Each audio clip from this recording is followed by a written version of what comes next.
Welcome back to another edition of the Night Report podcast. I'm your host, Mike Broadbent. Joining me once again is my co-host, Richie Schneiderite. This is going to be a bit of a recap, bit of a recruiting update. So we're going to recap the Rutgers 31-7 loss at Ann Arbor to the number 2 ranked Michigan Wolverines. We're going to do another film breakdown of each throw by Gavin Wimsatt. And we got some recruiting nuggets regarding basketball and I think some football stuff too that we'll talk over at the end of the pod. So let's kind of just go right into this. Rutgers, I thought, looked better than the score would indicate, losing 31-7 to Michigan on Saturday. Rutgers was really kind of right in this game, and like until late in the third quarter. Obviously, the pick six was, as Craig DePalma put it, the game over moment of the game.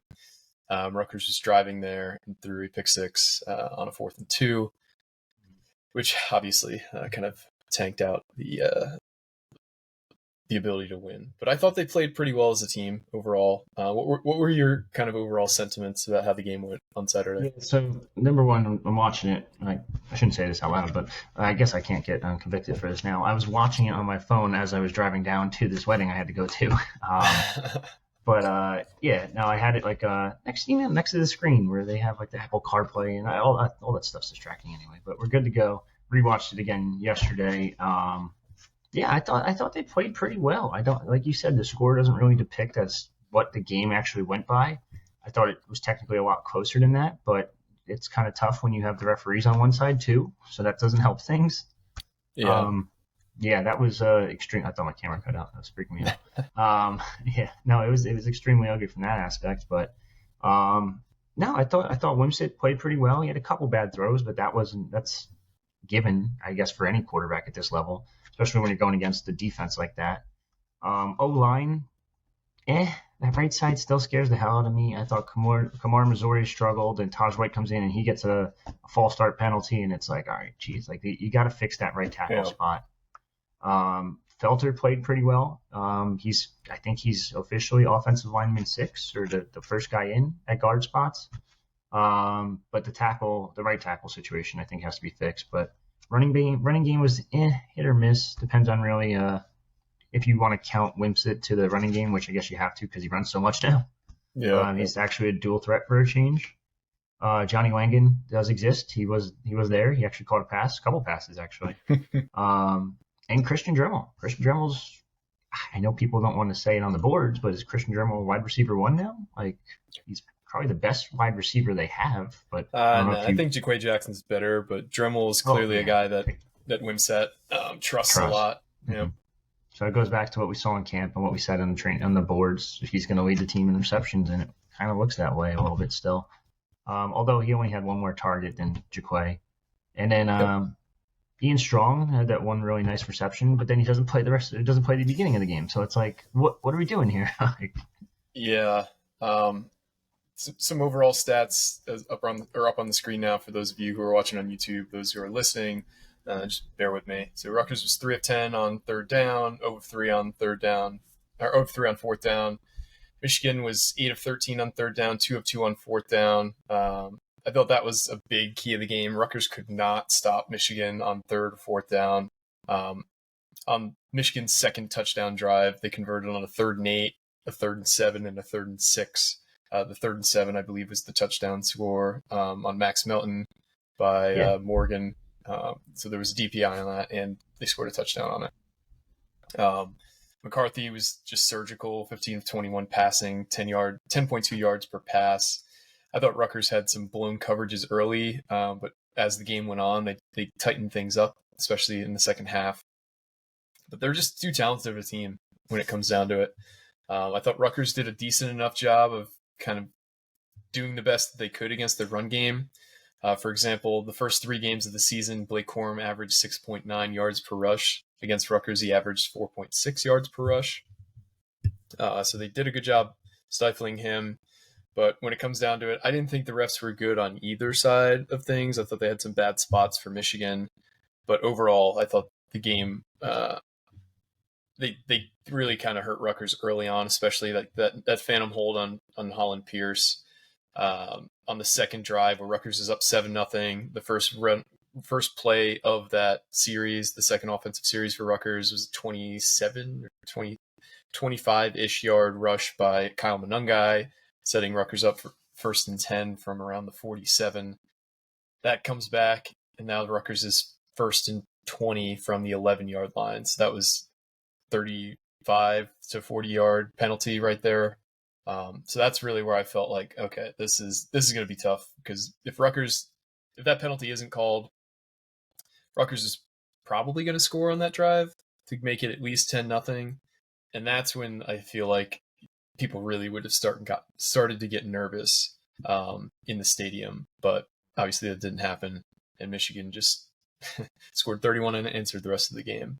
So those are the two main inflection points in my eyes: the penalty on Holland Pierce and the pick six on 4th and 2. I thought that was a pretty bad play call, in all honesty, with how few screens you ran throughout the season. And I guess the thinking is you haven't run many; they're not expecting it, but you still as the receiver have to get 3 to 4 yards, because you're catching the ball behind the line of scrimmage if you catch it.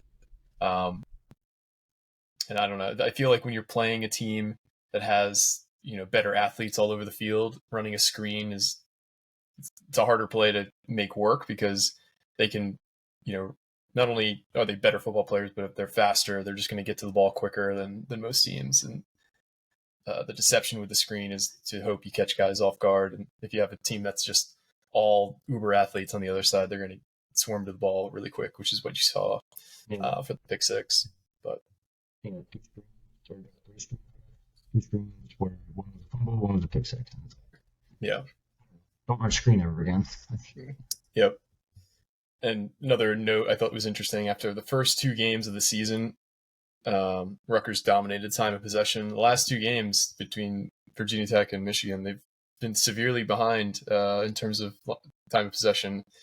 The Virginia Tech game, it makes more sense because they got a lot of turnovers and quick scores, but Michigan they held the ball forever in this game, 37 minutes almost. If you look at the play-by-play, Michigan scored on almost every drive they had, starting at their second offensive drive of the game. But I thought it was an overall good showing, but you could just tell that there was a talent difference in this one. Yeah, I think we knew that kind of coming in too. Yep.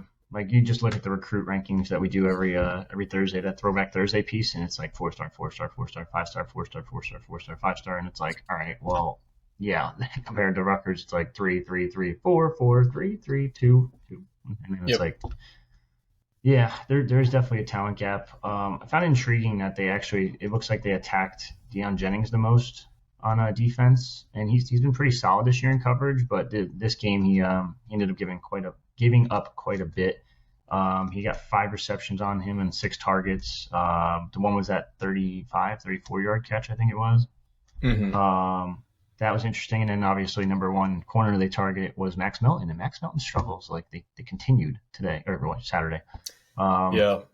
He's got to pick it up. Like, you can't be cornerback 1 and being targeted as much as you have. He was targeted 5 times for 3 receptions, 46 yards, and a touchdown, I believe.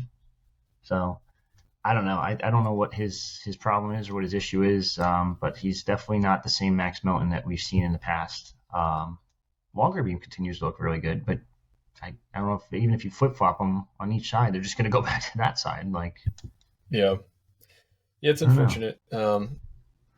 If anybody's going to fix it, it's going to be Schiano and the rest of the coaching staff. We got a lot of coaches with defensive back specialties, from Schiano to the defensive coordinator, and Harris Simiak was a safeties coach. Orphe, Minnesota. Orphe is a corners coach. He came from Alabama, so I trust they'll get it fixed. But it's you would hope guys who are as talented as Max Melton, you would see continual growth and continual progression. And Schiano's talked about, progress isn't always linear, but you would hope it's a little more upwards in trajectory than Max Melton's last 2 years have been. Because I still think he has NFL talent, no doubt about that, in terms of size, speed, length. It's just you want to see him put it together more consistently on the field. Yeah. Good showing. To greatest in the world, but not bad by any means. I mean, that's a tough Michigan team. Like I said Yeah, before on our preview pod, I think they might be the most complete team in college football right now. And yep, I really think, and I've been adamant about this since preseason, it's either them or Penn State are winning the Big Ten this year. So yep. we'll see what happens, but that's a good showing for Rutgers. Yeah, and I thought we'll kind of transition this into the Gavin film review. I thought Gavin had a good game. Yeah, The only I don't think he put any balls in harm's way. Like I think the interception was just a terrible play call. I mm-hmm. don't think it was fair to put Gavin in that position. And I think if you're taking like stock of who is most at fault for that, he's probably towards the bottom of the list in my opinion. Yeah. But let's get this film review going. So some of you guys asked where this was last week, and I guess you guys enjoyed the segment we did. So let's do it again. For those of you who didn't see it, the last time we did this is just going to be Richie put up a great video to cut up of every throw he made in the Michigan game, both completions and incompletions. Just kind of go through each one, talk through it. If you're not watching on YouTube, it might be a little hard to follow, but we'll try and commentate as much as we can through each play. So the first throw of the game was on 1st and 10. What'd you say? Oh, yeah. Talented. Yep. So Rutgers at the opening kickoff go through the end zone. So this was 1st and 10 from the 25. This looked like a one-read throw to the left by Johnny Langan because if you look, Isaiah Washington goes out and is immediately blocking. So this was his only read on this play. I don't like this play call because if you're Johnny Langan's not the fastest guy in the world, and he's going out on like a 2-yard outbreaking route, which falls incomplete. But like, why not just run it here rather than throw such a low expectation throw? Because even if he catches it, the most he's going to go is 2 yards. I don't know. I don't like that play call. Like go in the beginning. Sure. I just want to watch it again because it's first play of the game, man. To talk about setting a tone. Holland Pierce missed his block. Left guard's on the ground. Johnny Langan's looking the wrong way with the pass thrown at him, and that's just. Yep. So if you see here, Pierce isn't blocking anybody. Two free rushers here. Right guard's on the ground. Yep. Jesus, that's rough start. So that sets up 2nd and 10. They really came out slinging it too. Rutgers was trusting Gavin to start this game. This is a really good throw. Completion for 6 yards on the right-hand side, setting up 3rd and 4. The thing that impressed me about this is the Christian Dremel 68-yard touchdown or 69-yard touchdown. Gavin's struggled with these throws all season, these in-breaking slant routes. But he throws this one on the money. The safety takes a bad angle, and he ends up knocking out another defensive back in the process because he just tries for the tackle, misses it. Christian Dremel takes it for a house call. I think all of us at this moment were just totally losing our minds because I think we all thought we had an outside chance of winning this game. And that's the kind of start you needed between that play, the 3 and out you caused on defense, the play before that, or the series after that, I'm sorry. And then Rutgers gets the ball. I want to check something really quick. I think Rutgers went 3 and out on 3 straight runs the next drive. Yep. Ball start. Yep. So this is Rutgers' 3rd offensive drive here. 7-7 game, 5:56 left in the first quarter. 1st and 10 from the 25.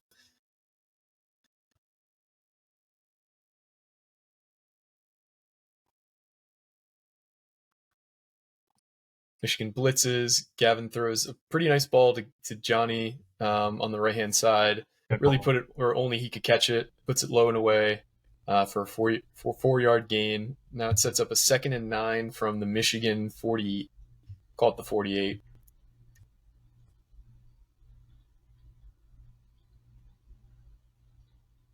Gavin delivers a really good ball to Jaquay Jackson on the right side for probably a 12-yard gain, setting up 1st down. From about the Michigan 38, I want to say, 37. So this is now the Rutgers. So this is after the quarter ended, I believe. Yeah, because Play all-star penalty, and then Jay Patel missed that field goal. Okay, so this is Rutgers' fourth offensive drive at this point. 2nd and 10, completion to Jaquay Jackson on the right-hand side for 9 yards. Another good throw. I mean, Jaquay, he's one of the only guys on the team who can get some serious yards after catch consistently. Just a big, fast dude. Looks like they went run, and then punted after that. Yep. So this is now the 5th offensive drive. Rutgers is down 17-7. Third quarter, 7 minutes left in the game. On 1st and 10, Gavin drops back. He got hit as he threw here, which might have affected the throw. If we want to watch that again, I believe. Yeah, Holland Pierce gets, just walked back right into him. I can't tell if he actually makes contact with his arm. Looks like he might have. And he sails the ball, well over Christian Dremmel's head, out of harm's way, but still, I don't know if that one's on him. So this is 2nd and 15. He throws it well over Isaiah Washington's head, but this is where the DPI was called because he was all over him. He had no chance of catching the ball because the DB was just smothering him. This is 1st and 10 from the 28-yard line here. Play action. Gavin drops back and just kind of throws that to nobody under a ton of pressure. 2nd and 10 here. But... Yeah, 2nd and 10 here. He's getting pressured. He threw just a perfect throw. Or I wouldn't say a perfect throw. He throws a ball where only Jaquay Jackson can get it. Full extension near the sideline. And that ball didn't move at all when they showed the replay. I know you don't have the replay in the cut up, but just a really nice throw, really nice catch. It's just crazy because we see all these new drives, and it's like, maybe not this one, not a bad time to say it, but like, at what point do you consider Kyle Monangai like benching him? I know he's had some great games, but rotating in a different back.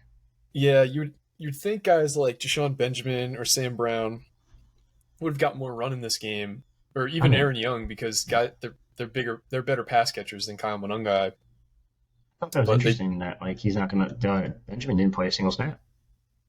Yeah. Yep. So he didn't play much against Virginia Tech either. Redshirt maybe. Could be. So Rutgers here's 1st and 10 from the Rutgers 45. Sam Brown's in a tailback. Play action, rolls out to the right, throws that one complete, I believe. It's incomplete to Isaiah Washington. That one was probably a little late. He throws that half second earlier. Isaiah Washington's probably able to make the catch, setting up a 2nd and 10. Play action.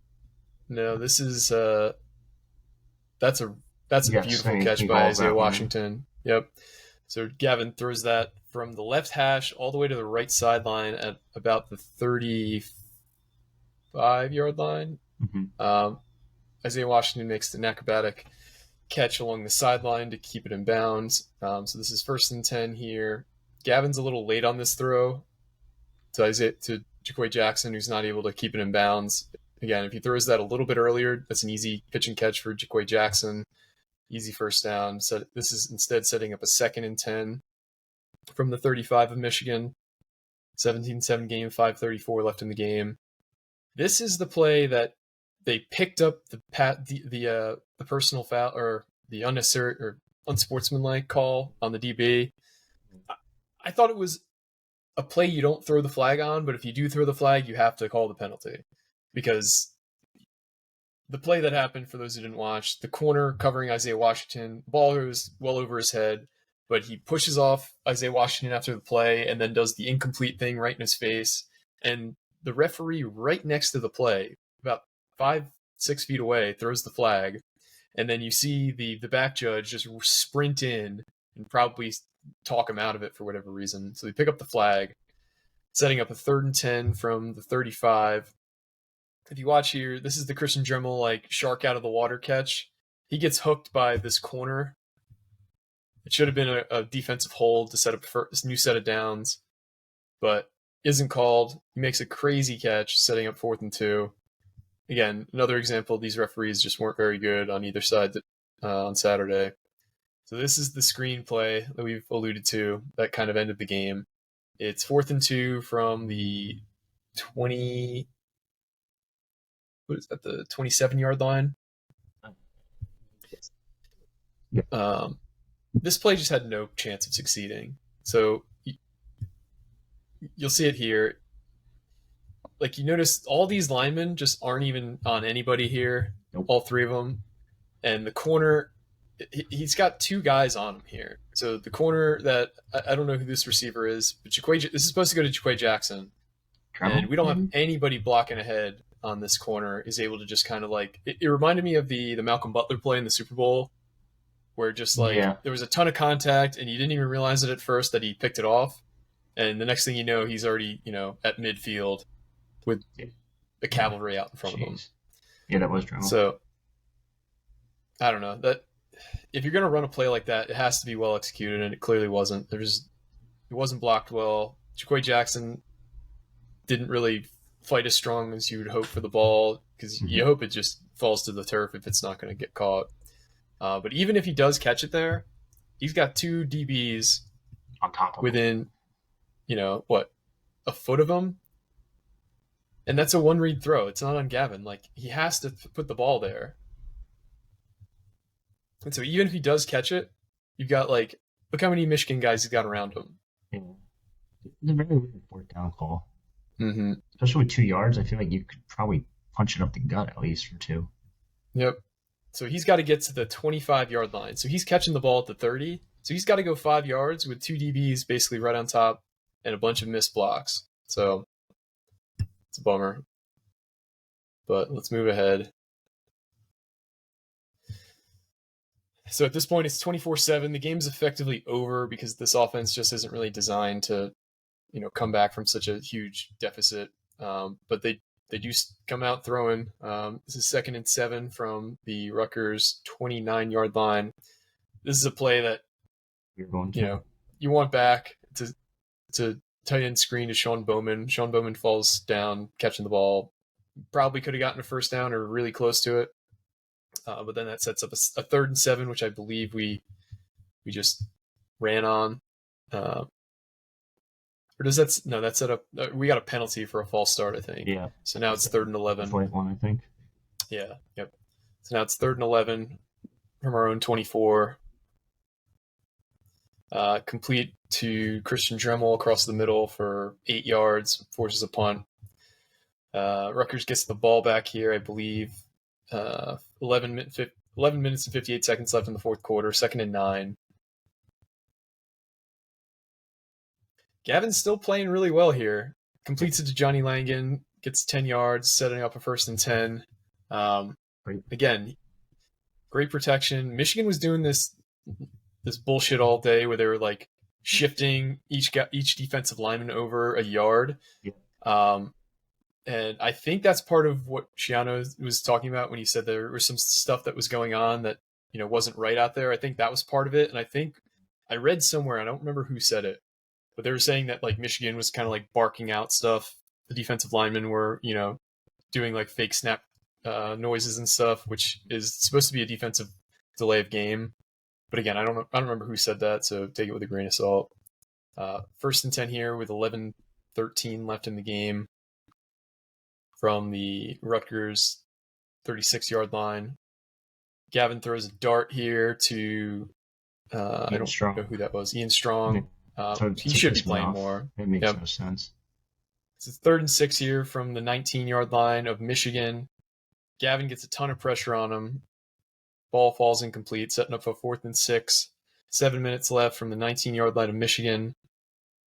You'd hope that you can put some points on the board to kind of make this game a little closer. That was just never going to get completed. Yeah, it was a corner route to Christian Dremel. Gavin throws it to his outside shoulder. It was a ball that nobody was going to catch. Yeah.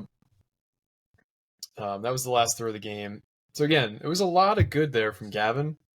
I do think that regardless of the score and the stat line, that was probably arguably his best game he played, given the opponent and the stage that he was on. Um, I thought Gavin played well enough to keep us in the game. It's just I thought the play calling on both sides of the ball was bad. The defensive play calling in the first, you know, probably the first two scoring drives of Michigan was really rough. Just given all the busted coverages, all the guys who were just running wide open, and we couldn't stop JJ McCarthy on third and fourth down. That's ultimately what it came down to. Missed field goals. I don't want to blame Patel, but that also is a kick in the nuts when you're like, oh, we take the lead real quick, and then you miss it completely. Well, because like, also you missed that first field goal, which is 51 yards, which is tough, and it looked good on TV. You missed that one. It takes the confidence away to put him back out there. So say it's 17-10, and it's 4th and 2 from, what was it, the 26-yard line. It would have set up like a 46-yard field goal, wherever it was on the field. That's what sucks. You probably trot him out there to make it a 17-13 game at that point. Yeah. But instead, it's a 17-7, and you don't really trust your kicker at that point, and you're not going to probably get down that far into Michigan territory many times in the game, so you got to score touchdowns when you are. Yeah. But I feel like if it's a one-score game, you probably kick the field goal there. So yeah, it's a bummer, but it is what it is. Yeah. Quarterback play, I don't think you can blame Wimsatt at all for this one. I think the running game should have been better. Monanga had a hell of a first 3 games, and then he went extremely quiet, I guess, for the most part. Mm-hmm. But yeah, I thought maybe rotate him in more, rotate him out in more. I mean, I get Sam Brown maybe more carries. Maybe Aaron Young showed some burst when he came in. It's like, all right, well, he looks like he's pretty healthy. Like, he's been healthy the past 3 weeks. He hasn't been on the injury availability report, whatever you want to call it. So put him in. Like, I know everyone wants to look towards the backup, but like, this is a scenario where you have such a stable of backs. Like, maybe rotate other dudes in if they're not working. Yeah, I agree. I honestly don't know why they're not rotating more backs. I know Monanga had 2 amazing games, but if it's not working, they have a lot of talent in that running back room. You gotta play for a few more guys, in my opinion. Yeah, the Benjamin not playing a snap is kind of wild to me because he had such a good start to the season. Yeah, you gotta wonder if they're possibly going to redshirt him or what the situation is there. Man, he's just too good to redshirt, in my opinion. But yeah, I don't know. All right, so this week we're going to play Wagner. We have a special guest, believe it or not, lined up for the Wagner preview. What? So special guest. Sorry, something caught in my throat there. Special guest set up for the Wagner game. As you guys may know, there's not much of a beat surrounding Wagner, but the person we do have lined up, I think you guys will enjoy the conversation. Of course. Let's dive into some recruiting stuff. What do you got for us? Football, basketball. Good news, bad news. All right. Let's get the bad news first. Bad news. We'll start with the new offer, Lugard. I can't pronounce his last name. Mm-hmm. He's remember I said he blew up? He blew up even more. So he's got I think 13 Power 5 offers, and I think he just added Florida State this morning, and I think he's on the rumor of getting what's the other one? I think A&M's got an offer, Indiana offered, Pitt offered, Boston College right after Rutgers because that's what Boston College does because they can't recruit. Wisconsin, Virginia Tech. So yeah, we got name after name after name after name has offered this guy. Sounds like he's very open to staying in the DMV area. That would lean towards, I know this isn't DMV, but with Vanderbilt, Virginia Tech, Virginia, Maryland, sounds like he's going to stay that area. But Florida State's an interesting one. Apparently they have, forget what his tie is to that school, but there's some kind of tie there. So keep an eye out on that one. I don't think Lugard ends up at Rutgers. I think the only other defensive end that's going to end up as Rutgers is Caden Brown, who's supposed to decide sometime this fall, I was told. So it sounds like maybe an October decision, potentially November, but sounds like October is the more realistic scenario. And I have a future cast in for Rutgers. I think I've had one in for damn near a year now. Yeah, it's been a while. I think he's next up for the Scarlet Knights in 2024. So that was good news, sort of, at the end. Now, bad news is there was a rumor going around that Kaj Sanders was very close to visiting Penn State this weekend. There's some background there. I don't know how this is going to work because usually when you're committed to Rutgers, Schiano doesn't like him taking any other visits for any other recruit. Now, his girlfriend goes to Penn State. He's not a take for Penn State right now. I don't know what would happen if he did make the visit. But it's such a weird scenario where like girlfriend's there on campus, like you can't tell the Yep. kid, hey, you can't go visit your girlfriend. Like, you Yep. want to lose Yeah. him tomorrow? You tell him that then. Yep. So yeah, he was very close to visiting. It sounds like he didn't end up making the trip, but there was a lot of rumors that he was going to make the trip. So it's going to be something to keep an eye on. Especially because I was told this recruitment's an interesting one because he's looking at the schedule to see how they do this year, and this is one of those Hmm. recruitments which would actually have an effect on what Rutgers does on the field on the gridiron this season. Oh yeah, So for sure. I mean, if they lose out hypothetically, they're not going to, but if they did lose out, I think you might see a couple guys flip, and I think this is the one year you got to keep a close eye on that stuff. So, but yeah, that's pretty much it for football. 2025's kicked off with Ashenfelder. They're close, not really close to winning any other 2025s. New Jersey stacked this year, absolutely stacked. They have like multiple top 250 kids. Um, I don't know. I mean, it's going to be interesting. Other than that, there's really not much else for recruiting. I expect this weekend to be relatively bleh in terms of recruiting targets. Hmm. I'm sure we'll have more on that later this week, but it's Wagner. It's hard to convince a lot of kids. Hey, you want to watch Wagner? You want to watch Rutgers 60-0 beatdown? Like, Yeah. sure, Yeah. I guess some like commits might come, but like uncommitted kids for the most part are gonna be like, we're good. Like, I don't need to Yeah. see Yep. Wagner. So wait and see what happens there with that visitor list. But for football recruiting, that's pretty much about it. Not a whole lot going on right now. It's in season, classes filled pretty much, and yeah, I do have some basketball stuff though. So yes, yesterday, an article came out from USA Basketball announcing they had a Team USA mini camp for the under 19 team that was going to commence on October 6th and run through the 8th. They had a list of 85 players who were going to be there. And one of those players was Ace Bailey, who is a Rutgers commitment. You guys all know him. He's the number 3 player of the class in class of 24. Um, Never heard of him. But some other targets that Rutgers is really going after. The class of 24, Dylan Harper is going to be there, and we'll talk about why that's important moving forward. But then 3 top 2025 players who Rutgers is doing very well with and will have on visits or have visited multiple times. Trey McKinney, who will spend uh, the weekend of the 6th with Ace Bailey, and then spend the following weekend of the 13th with Ace Bailey on a Rutgers official visit. Darius Acuff, who's a class of 25, he's also a 5-star guy. McKinney is as well. yeah, Acuff and McKinney play together on the family AAU team in Michigan, and our assistant coach, Smoke Williamson, has close ties to the AAU program. Uh, and Dylan Grant, yep, that's true. He was also a commit in the class of 2025. And Darius Adams, who used to play at Manasquan High School. He's part of the PSA Cardinals AAU program. He recently transferred to La Lumiere School in Indiana. So he's a guy with close ties. His sister, Destiny Adams, plays for the women's basketball team at Rutgers. So all 3 of those guys will be at this training camp. I said there was a reason why it's important that Dylan Harper was going to this camp because Kansas has they call it the Night of Fog or Night of the Fog. It's basically their Midnight Madness event they have every year. So that is that weekend. So the weekend of the 6th is that event. Cooper Flagg is taking his official visit to Kansas that weekend. So it's a good thing that, Dylan's not going to be on campus for that visit. Because that's going to be a huge recruiting event for them. Um, so that's the main item I have. Do you have any kind of feedback on that event and any implications it might have for uh, Rutgers?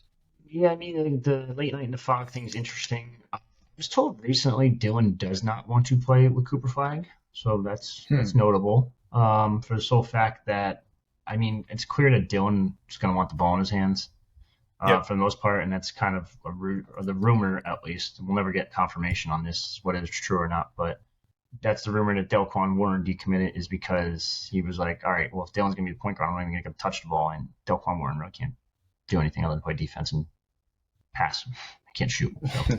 So, no offense to him. I mean, hey, Mississippi State got a decent one. Like, I don't think he's bad, but he needs to learn how to Yeah. shoot Yeah. still. So, that's a big issue in its own right. But the fact that they don't want to play with each other, and the fact that I think Kansas is a legitimate threat for Cooper Flag.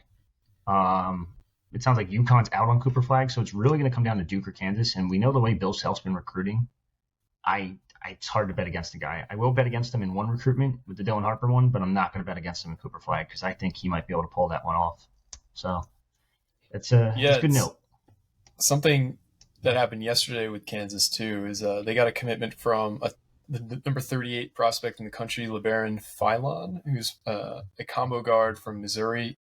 You got to think a guy like him's probably not committing and sticking around if they bring another combo guard in for 24.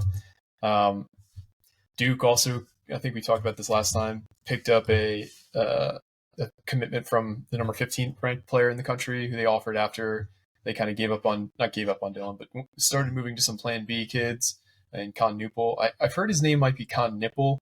I don't know if that's true or not. I hope not for his sake, because that's going to be the easiest guy to pick on in the country that season. And additionally, it sounds like Indiana is starting to heat up on the recruiting trail, who's another finalist for Dylan. They're about to land top 10 player Liam McNeely, who plays at Montverde Academy. And they're in it for a bunch of other guys. I think you said that it sounds like they're the favorite for Boogie Fland. So they might have a pretty crazy recruiting class when all is said and done as well. Yep. It's gonna be fun because these teams are gonna have to adapt too. Like this isn't the old Big Ten where it's like, oh, we got the best big man in the country, and it's like, cool, he's gonna play back to the backboard and just play old school basketball. This is fun. We're having fun. And now it's like, hold on, this year's Rutgers team is gonna be a little different, and next year's team is gonna be even faster. So definitely interesting. But going back to these other kids that committed elsewhere, am I the only one that's? I know you said LeBaron. Is that what you call them? I so badly want to say LeBaron James. Like I think I said LeBaron. I just feel like you got to think. Like, I saw it and we're like, hey, LeBron's superstar. Let's call him LeBaron Philon. Yeah. But also Duke. I know they took Nipple, but it sounds like he was behind Joel Bethia, who they lost out on too. So Duke, John Shire, not the guy. Like, I don't know. Recently, Jaleel Bethea, who's a kid from Archbishop Wood in southeastern PA, he committed to Miami over Duke, over Kansas, over basically like a ton of really highly ranked programs. That was a bit of a surprise, but I guess it really shouldn't. I think he's the highest rated recruit in Miami basketball history. Yeah. If Duke kept their old man coach, they might have had him. But they didn't keep their old man coach. Yep. Miami did, though. They still have that, I don't know how to pronounce his name. James Larinaga. Larinaga, that's how you say it. Yep. Yeah. How old is he, man? He's got to be like 70-something, right? 80, almost? I don't know. I'm surprised he's still around because he rose to prominence when he took a team in 06 to the Final Four, George Mason, who was, I believe, an 11 seed that year. On one of those crazy 73. runs. 73. I know. Well, he made the Final Four last year, too. I forgot about that. Did. Yeah. Oh. Yeah, he's a hell of a coach. Great guy. Yep. When you got an unlimited pocket and a nice wallet, or a life wallet, as some like to call it, you can buy whoever you want. Yep. So. Another thing from yesterday, one of the biggest college basketball podcasts named One Shining Podcast. It's on The Ringer. It's with Tate Frazier and Kyle Mann. So they were talking about the class of 2024 class, just really hyping the class up, saying, 23 is not that great, but 24 is shaping up to be a really good class in terms of draft prospects. And they went through like the top 10 guys, and they gave Rutgers a ton of love. I put a clip of it up on my Twitter account, mentioning how, Dylan Harper's the number 2 ranked kid, and Ace Bailey's the number 3 ranked kid coming to Rutgers, and Steve Peichel has been at basically every event that Dylan Harper's had this season. He said if Dylan Harper was playing chess somewhere, I'm sure Steve Peichel would be in attendance. And they're talking about how if Dylan Harper ends at Rutgers, it's going to be the number 1 recruiting class in the country. And Tate was like, "Did you ever have that on your bingo board this year that Rutgers would have the number 1 class in the country?" So getting a lot of Thank you. love. I'm sure that they'll get more as that class becomes the one that's about to be on campus rather than the one that's waiting in the wings. But Yeah. that's it for me. That's all I got. Yeah, that's all I got. I guess final thoughts. Is that what we're going with now? Because I got Sure. some Final thoughts. interesting final thoughts here. Let's go. Not on Rutgers at all whatsoever. Because we always have to do this like potpourri category at the end. Um, Michigan State. I get it. Hmm. Like you're probably not going to have a coach soon. Maybe even today. It sounds like. But what the hell are we thinking? I saw an article on look at this Urban Meyer. The Oh fuck? God. That's No let's chance. let's replace a scandal with a scandal. What could go wrong? Um, Right. or a scandal with the most scandalous head coach, maybe. That's actually debatable. But then the next one I saw 3 hours ago, 4 hours ago, Marcus Freeman. No chance. What? Why the hell would Marcus Freeman leave Notre Dame for Michigan State? And someone's top response was like, they have more money they could pay him. I was like, bullshit. Like, no Yeah. way. No Like, way. Notre Dame will outspend you easily. Number Yep. one. Number two, they'll match whatever you're going to offer. Number three, he's worked his way up through Notre Dame. He's only been Notre Dame's head coach for a couple years. I'd argue Yep. it's so much easier to recruit at Notre Dame. You just recruit every Catholic high school in the country, and you're probably getting 95% of those kids. Yeah. Yep. Like, I don't understand either of those. So just do me a favor. Stop writing all this stuff. Just put Pat Narduzzi in an article and just get it ready because that would be my go-to if I were you. Like, it makes too much sense if you're Michigan State. Yeah. It would make a ton of sense. In terms of would he probably jump at that opportunity? Absolutely. I know. I think so. I think we've all heard rumors about how Pat Narduzzi wants to get into the Big Ten. He showed interest in Rutgers the Yeah. last two times it was open. Actually, I don't think Rutgers had the money to afford him. Or And it I, sounds like someone wasn't very receptive to him. But, the well, second time around, he wasn't very receptive, and the first time around, I don't think they had the money. But yeah, that would make a ton of sense. He was the former DC under D'Antonio. D'Antonio was they had the longest sustained success at Michigan State ever under D'Antonio. I think they won the Big Ten twice.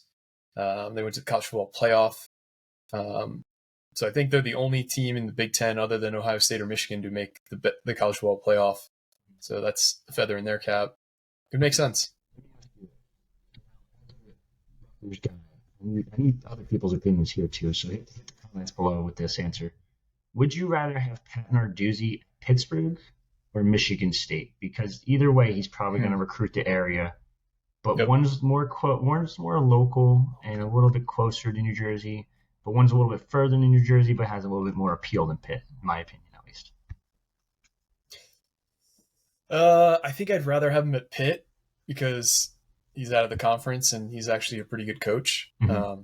If you just look at because he's recruited well and he's coached well. Like Yeah. if you look at all the talent that he's amassed at Pitt and he hasn't been able to hold on to because of NIL issues, he's at Michigan State. They don't have an NFL. They don't have NIL issues. Yeah. They're going to be able to get whoever they want. But I mean, he plucked Kenny Pickett out of Rutgers' backyard, turned him into a first-round pick, into a Heisman candidate. He found Jordan Addison in the middle of nowhere in Maryland, turned him into a first-round receiver, Blitnikoff Award winner. He's done really, really well for himself there. And those are just two of the top guys, but he's put a lot of guys in the NFL when he's been at Pitt. So now, down on this question, would you rather them go with Narduzzi out to Michigan State, or would you? I mean, anyone else? Like, I'm trying to think. Like, Narduzzi's a good coach, so he recruits well. So it's a scary issue. I don't want. It's scary. I mean, they're talking about Urban Meyer too as a possibility. I don't personally see that. I mean, Urban's got a cushy job. I think he's chased the money once in recent memory for a job that he probably shouldn't have taken. Very Jacksonville. True. I don't know. I just don't see him doing that. He's had two of the biggest jobs in college football in his last two stops in Florida and Ohio State. This would be a step down for him in prestige. Yeah. He's going to have these opportunities the rest of his life. I don't see why you take, a second tier Big Ten job when you could just do nothing. I think it's more I don't so know. the NIL factor for if you're urban, just because you could come in right away and you could just recruit whoever the hell you want. Yeah. Um, Plus, it's in the Midwest. You've had success out there already, and honestly, Ohio State's, I don't want to say they're on a downward spiral, but they're don't look great recently. I know Notre Dame's a good team that they played, but like overall this season, like is Ryan, like they have quarterback issues too. Yeah, you got to think that if Ryan Day loses the third straight game against Michigan, especially one that probably will determine who goes to the Big Ten title game. Mhm. I say probably, but I know Penn It's State's yeah, in there too. But I'd say it's more likely than not that that game decides who's the representative in the East in the Big Ten title game. Um, they're not going to put up with that. Like they could put up with not winning national championships, but they're not going to put up with losing to Michigan consistently. So yeah. That's where it's. I always thought it was an interesting question though. Oh, going back to the beginning, yeah, Narduzzi at Pitt or Narduzzi at what do you call it, at Michigan State? And I'd be I'd interested rather to have him at see. Pitt. Yeah, I'd be interested to see if he does leave Pitt. Who does Pitt go after? Yeah, no, it's a good question. Do you get ballsy? You go like Fran Brown and just be like, hey, here we go. We'll do something Temple didn't do. I don't see them doing that, I don't think so either, but but who knows? There's there's a guy like Sean Lewis who's done a really good job with the that's offense at yeah, really good. Colorado. Who was I think he was the lowest paid FBS coach when he was at I think it was Kent State. Yeah, But I don't know. Fastest paced offense. It's something that you can recruit pretty easily. Skill position players 'cause they want to play in those kind of offenses, but Dion, just throw a bunch of money at him. nah, I don't think so. I think No, Dion's probably gonna wait for a bigger job to open up. Um, my other one would probably be like you'd have to get someone with Pittsburgh ties because that Western PA is like a breeding ground for talent. Like Davon Fuse is one, Samaj Fuse, his younger brother is another, and that's just yep. two notable ones that have Rutgers connections. But they produced. If you look at the top Pennsylvania rankings every year, top 15, top 20, I think 10 to 12 of them every year are from Western PA. And it's just in that Pittsburgh region. It's not like up and down PA. It's like right there. Yep. So that's where like I don't know how much you know about Terry Smith, but he's long time Penn State DB's coach. He was at Temple before. He's got Pittsburgh native, Pittsburgh connections. I think it'd be ballsy to give him his first head coaching job there, but it might be worth a risk because if they proved anything this year, what college football is, you really don't have to be a good coach to be a good head coach. No offense to Yeah. Dion, Yep. but like you put people around you and it works. Yeah. No, you're right.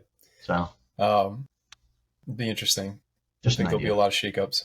But My final thought is I have a shout out to the Rutgers field hockey team. So what's Rutgers all that? is 9-0 to start the season. They had a ranked win on Sunday at UMass 4-2. They have a big home game coming up. It's a tilt with Maryland, who's currently ranked 8th in the country. They play them Thursday night. It's on Big Ten Plus. If they win that game, though, they are positioned really well to potentially win the Big Ten. So they play Maryland at home, who's ranked 8th. They play Michigan the following week, who's ranked 15th at home. And later in the season, they play number 3 Northwestern at home. And unfortunately, they have to go on the road to number 1 Iowa at the end of October. But Yeah. this is a team who's setting up pretty nicely. They've started the season 9-0. 8 of those 9 games have been on the road, so they've been a group of road warriors. So big shout out to the field hockey team. Coach Meredith Savico, I think her name is. I'm I terrible with names. I'm believe sorry. so. We actually have an interview on our YouTube somewhere with her a couple years ago when they made that big run. Have they won the Big Ten? They won the Big Ten Regular title. season, right? I don't know if it was regular season or tournament. They did one in 2 years ago. Yep. Big Ten, yeah, Big Ten tournament title. You're right. Yep. 2021. And that led them. They were the number 1 seed in the NCAA tournament that year as well. But I mean, they've lost a lot of talent, and this was kind of expected to be a rebuilding year, but a bit of a retooling year. And she's shown it is nothing of the sort. She has led this team to a 9-0 record, and I just wanted to give that a big shout out. Yeah. But I wanted to thank also everybody for listening and everybody who's liked and subscribed and rated us and reviewed us. We really appreciate all you guys and girls. We'll have that podcast previewing Wagner later in the week. I don't think we have anything else planned for the week, but the way commitments work, you never really know. So just stay tuned to your podcast feed. Stay tuned to the boards. But for me and Richie, this has been another edition of the Night Report podcast. Signing off.